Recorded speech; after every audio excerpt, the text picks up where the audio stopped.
สบายดีนครหลวงวิงจันทน์มื้อนี้เราสิพาทุกคนไปเบิ่งบรรยากาศในการกะเกียมบุญออกพรรษาหรือมีบุญส่งเฮืออยู่ท่าวัดจันทน์นะครับไปเบิ่งกันว่าเขาเจ้ากะเกียมในงานบุญส่งเฮือปีนี้ว่าเป็นแนวใดบรรยากาศตามเส้นทางเนาะสิขี่รถเลาะเบิ่งตามเส้นทางจักน้อยนึงจัก 2-3 นาทีเนาะไปเบิ่งไปชมกันตอนนี้เราที่เข้าบอนโรงแรมดับเบิลทรีเนาะแล้วก็ขี่ขึ้นไปแล้วก็จะออกไปแคมป์ของแถววัดจีนเนาะไปเบิ่งบรรยากาศในการกะเกียมบุญส่งเฮือปีนี้กันทางด้านหน้านี่กับของอันนี้ก็เขาจะเห็นนี่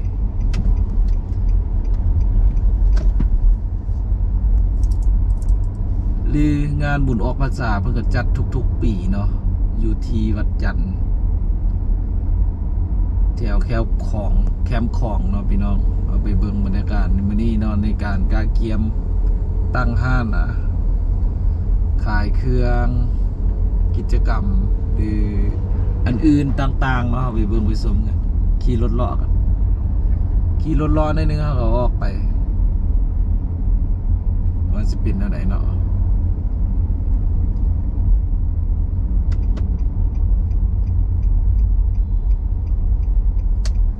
เขียนนี่ก็เริ่มมีแล้วแถวนี้แถววัดจีนเนาะด้านซ้ายมือก็มีอยู่แต่โบราณนะสิขี่ขึ้นไปเนาะเพิ่นยังบ่ปิดทางเนาะช่วงนี้เขาเจ้ายังบ่ปิดทาง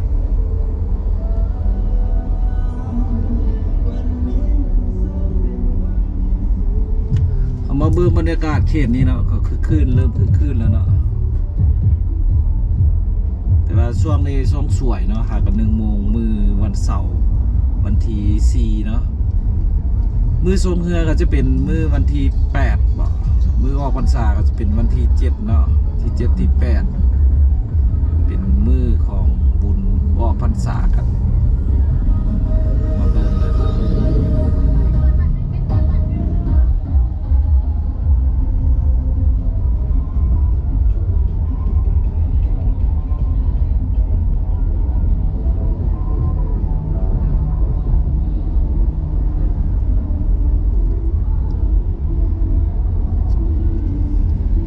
นี่ก็กำกะเกียมแดแล้วก็เปิดแดเนาะออกแล้วกันทีมงานแล้วก็เปิดแล้วโฆษณาต่างๆนี่เนาะเขียนนี่จะเป็นอาหารการกินเบื้องซ้ายมือนี่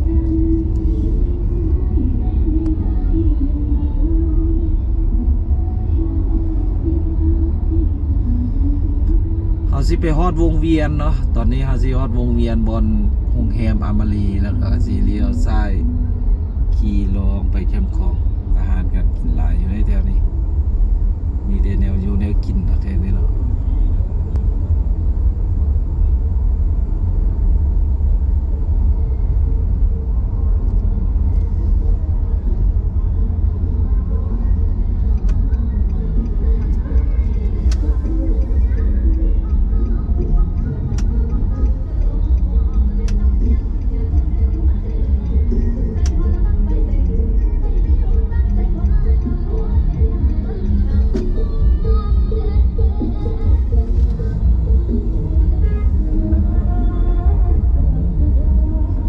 นี่ก็จะเป็นโฆษณาอันนี้ลาวฟอร์ดของบริษัท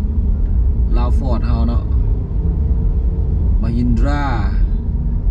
รถอินเดียเนาะแคมป์ของตัวนี้จะเป็นทางลงเนาะแคมป์ของเบื้องขวามือก็จะเป็น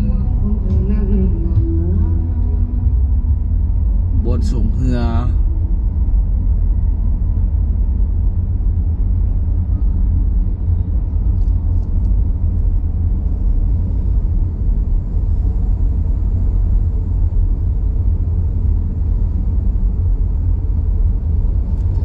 ทางด้านซ้ายนี่ก็จะมี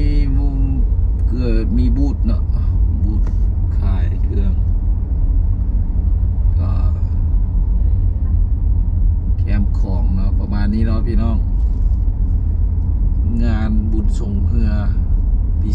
2025เด้อ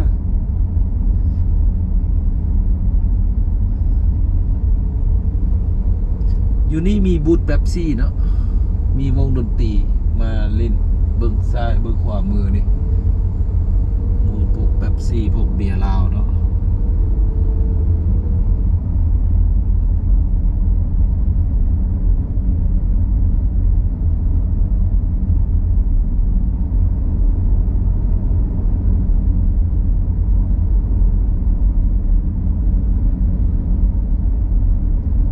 ขี่ลงมาลุมนี่ก็บ่มีอย่างไรแล้ว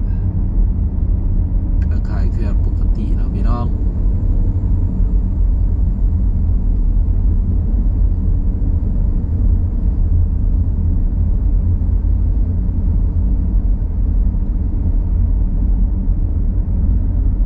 โอเคเนาะพี่น้องก็ประมาณนั้นแหละบรรยากาศเฮาขี่รถเลาะเบิ่งว่าเขาสิขายอย่างใดอยู่เบิ่งซ้ายมือนี่มีอย่างบูธว่าเป็นบูธขายกินปีนี้นี่คือสิม่วนอยู่ปีนี้คือคืนอยู่เพราะว่ามีบูธมีอย่างเขาตั้งกินเหล้ากินเบียร์หลายอยู่แบบมีงานแบบนั้นอยู่เนาะพี่น้อง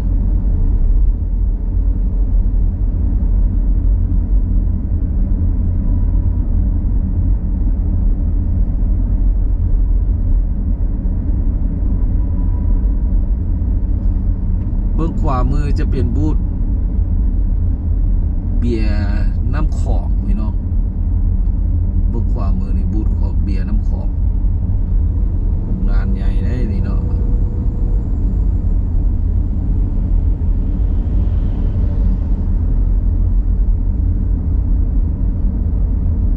โอเคประมาณนั้นแหละพี่น้องเลย